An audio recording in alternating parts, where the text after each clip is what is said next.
যে সে একদিকে বলছে যে যে ৯০০ লোক মারা গেছে, কোনো সময় বলছে ১৩৫ জন লোক মারা গেছে। এই লোকগুলি যে মারা গেল তাদের তো আত্মীয় স্বজন আছে, এবং তার কি একবার উচিত ছিল না যাদের রেজিস্টার মেনটেন করা, তার বাড়ি কোথায়, তার মানে তার তার তার বাবা মা বেঁচে আছে কি না, এটার খবর সে নিবে না, সে থানায় জিডি করবে না, এবং এই লোকগুলি অসহায় অবস্থায় মারা মৃত্যুবরণ করেছেন, কোথায় কবর দিয়েছেন তার পরিবার পরিজন জানবেন না। এটা এক ধরনের ভয়ানক অপরাধ। আমরা মনে করি সব কিছুই আমরা তদন্তের আওতায় আসবে। ৩টা মামলা রুজু হয়েছে, 2টি মামলায় আমরা তাকে 7 দিনের রিমান্ডে এনেছিলাম, এবং তাকে রিমান্ডকালীন সময় আমরা তাকে জিজ্ঞাসাবাদ করেছি। সে প্রায় ম্যাক্সিমামই সে স্বীকার, তার বিরুদ্ধে যে অভিযোগগুলি ছিল এবং মিডিয়াতে গণমাধ্যমে যে তার বিরুদ্ধে অভিযোগগুলো ছিল সে ম্যাক্সিমামই আমাদের কাছে স্বীকার করেছেন। চাইল্ড অ্যান্ড ওল্ড কেয়ার, যে সেখানে আমরা গিয়ে কিন্তু তার ভুয়া ডেথ সার্টিফিকেটে তৈরি করে লাশ দাফন সে কাগজগুলি পেয়েছি, সিল পেয়েছি, এবং সে আমাদের কাছে স্বীকারও করেছে যে এটা আমরা ডাক্তার কাছে আনতাম না, আমি নিজেই এই ভুয়া ডেথ সার্টিফিকেটটা তৈরি করে সিল সাপ্পর আমিই করতাম।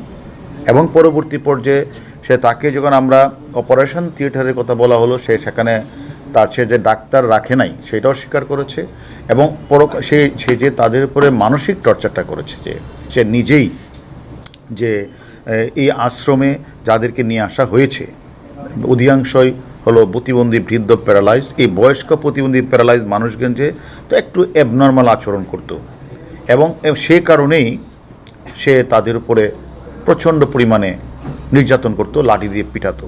সেটা স্বীকার করেছে যে, এবং যে এটা আমি করেছি, এটা আমি ভুল করেছি। কিন্তু বিষয়টা হচ্ছে আমরা যেটা তাকে পরে জিজ্ঞাসাবাদ করলাম যে সে যে এইভাবে তাদেরকে মানসিক শারীরিকভাবে নিস্তেজ না নির্যাতন চালাতো, কারণটা কি? তখন সে যে নিজে যে মাদক সেবন করেন, যে ইয়াবা খায়, সেটা সে নিজেই স্বীকার করেছেন যে এটা আমি তখন বুঝতে পারি নাই এরকম, এবং এটা যে করা ঠিক হয় নাই সেটাও সে আমাদের কাছে স্বীকার করেছে। এবং আমরা মনে করি সে এবং এই মাদকাসক্ত মিল্টন যে কাউকে পরোয়া করতো না, এর মূল কারণটাই ছিল তার সাথে মানে অনেক বিএপির নাকি যোগাযোগ ছিল। সে মনে করছে যে আমি যে কাজটা করছি কেউ আমাকে কোনো কিছু করতে পারবে না, এবং যারা এই বাচ্চাদেরকে সেখানে দিয়ে আসতো বা যারা এই প্যারালাইজড মানুষগুলিকে দিয়ে আসতো, এই সকল মানুষগুলি যখন পরে খোঁজ নিতে যেত যে কী অবস্থা, তাদেরকে দর্শে পিঠাতো। তো এইরকম যে অত্যাচারের মাত্রা মাদকাসক্ত মিল্টন যে করতো, সে আসলে মানে সেটাকে সে অস্বীকার করে নাই যে হ্যাঁ আমি এরকম কাজটি করেছি। তো যার কারণে আমরা সে যে আপনারা দেখেছেন সে যে ৯০০ লাশের কথা বলেছেন, এই ৯০০ লাশও কিন্তু সে বলেছে হ্যাঁ আমি বলেছিলাম, এটা বলেছিলাম যে ওই যে সোশ্যাল মিডিয়াতে এগুলি কথাগুলি বললে হয়তো অনেক মানুষ আমাকে টাকা দিবে, টাকা পাঠাবে, এবং সে টাকাটা সে পেত। তখন আমরা বললাম ৯০০ লাশ কোথায়, হিসাব কোথায়? সে রেজিস্টার দেখাতে পারে নাই, কোথায় কবর দিয়ে সেটা দেখাতে পারে নাই। পরবর্তী বলছে সেটা বলেন যে আসলে ৯০০ লাশ তো আসলে আমি কবর দিই না, আমি আসলে ৯০০ লাশ আমি বেসিক্যালি সোশ্যাল মিডিয়ার মাধ্যমে প্রচার করে মানে আমি টাকা দণ্ড এগুলি করেছি। সেটা পরবর্তী যে সে বলেছে ১৩৫টা লাশ সে দাপন, ১৩৫টারও কিন্তু সে এখনও হিসাব দিতে পারে নাই কোথায় কী করেছে।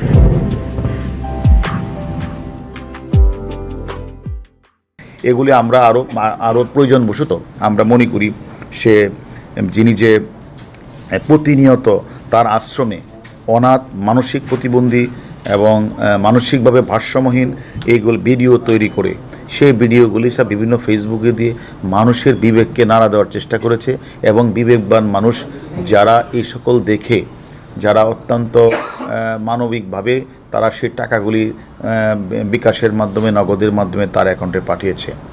তাদের উদ্দেশ্যটা ছিল এরকম, যেহেতু সে মানবতার ফেরিওয়ালার কথা বলছে, বৃদ্ধ প্যারালাইজ মানুষকে সেবা দেওয়ার কথা বলছে, ভালো ডাক্তার দেখাবে বলছে, এই কারণে অনেকেই তাদের কাছে টাকা পাঠিয়েছে। কিন্তু দুর্ভাগ্যজনক হলে সত্য, সে এই মানে চাইল্ড অ্যান্ড ওল্ড কেয়ার যে আশ্রমে কোনো ডাক্তারও রাখে নাই, এবং নিজে সে ব্লেড দিয়ে, ছুরি দিয়ে সে নিজে সেখানে এই অপারেশনটা করতেন। প্রয়োজনে নিজেই হাত পা কেটে ফেলতেন, এবং তাদের যে রক্ত বের হতো, এবং এই কাটাছাড়া এটা কষ্ট পেল, রোগীরা কষ্ট পেত, কিন্তু আর্তনাদ করলেও মাদকাসক্ত মিল্টন পৈশাচিক আনন্দ ভোগ করতেন। ব্লেড এবং ছুরি দিয়ে কাটাছাড়ার কারণ অধিক রক্তকরণ ও মিল্টনের আসলে প্রাণহৃদয়কে নাড়া দিত না, এবং অনেকেই এরকমভাবে মারাও গিয়েছেন। এই সব কিছু আমরা বের করেছি। আমাদের আরও কিছু তথ্য বাকি আছে, আমরা প্রয়োজন বোধে তাকে, আমাদের কাছে আরেকটি মামলা আছে, সে মামলায় আমরা তাকে রিমান্ডে আনবো, এনে আরও কিছু তথ্য আমাদের দরকার আছে। এবং তার কাছ থেকে যে আমরা যে ভয়ানক তথ্য পেয়েছি, আমি মনে করি এটা আমাদের সমাজের যদি আরও কিছু এরকম মানুষ থেকে থাকে যারা এরকম মানবতার ফিরিওয়ালা সেজে তারা মানুষকে প্রতারিত করছে এবং গরিব দুঃখী মানুষগুলি, প্যারালাইজ মানুষগুলির সাথে সে নির্যাতন করছে, আমরা তাদের সম্পর্কে আমরা খোঁজখবর নিচ্ছি। আমি মনে করি এ বিষয়ে যারা এই কাজগুলি করবে, আমরা মনে করি এই মানুষের কাছে যে কোটি কোটি টাকা সে যে তার অ্যাকাউন্টে আমরা অনেক টাকাই পেয়েছি, এই যে সে কোটি কোটি টাকা আয় করার পরও মিল্টন সমদ্দার যে শিশু, বৃদ্ধ, অটিস্টিক মানুষের কোনো চিকিৎসা করে নাই। যে আপনারা জানেন আমার মাননীয় বঙ্গবন্ধুর নাতনি, মাননীয় প্রধানমন্ত্রীর কন্যা সাইমা পুতুল, সে অটিস্টিকদের দক্ষিণ এশিয়ার চ্যাম্পিয়ন হিসেবে নির্বাচিত করেছেন ওয়ার্ল্ড হেলথ অর্গানাইজেশন, এবং তিনি অনেক প্রশংসিত হয়েছেন অটিজম বাচ্চাদের নিয়ে কাজ করার কারণে।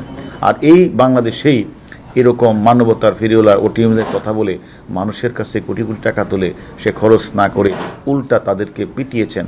এটা অত্যন্ত দুঃখজনক।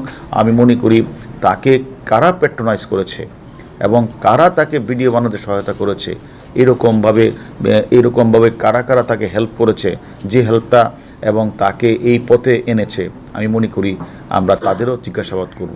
চাইল্ড অ্যান্ড ওল্ড কেয়ার যে আশ্রমটা চলতো, সেখানে এই যে মাদকাসক্ত মিল্টন সমদ্দার গ্রেপ্তারের পর আপনারা এটা জেনে আনন্দ হবেন যে এটার যে বাচ্চা, মানে অটিজম বাচ্চা, তারপরে বয়স্ক প্যারালাইজ যে মানসিক প্রতিবন্ধী যে মানুষগুলি রয়েছে, তাদেরকে সেবা দেওয়ার জন্য একটা ফাউন্ডেশন এগিয়ে আসছে। তারা এখন আমরা খোঁজ নিয়ে জেনেছি, বোধহয় আপনারাও খোঁজ নিলে জানবেন, এখন এদেরকে ভালো খাবারও দেওয়া হচ্ছে এবং তাদের চিকিৎসারও ব্যবস্থা করা হচ্ছে। 135 জনকে সে কোথায় কবর দিয়েছে আমরা রেজিস্টারটা খোঁজার চেষ্টা করছি, এবং সে এটাও এখনও দিতে পারে না। আমরা প্রয়োজন পড়তে আবার তাকে রিমান্ডে আনবো, আমরা এটা জানার চেষ্টা করব।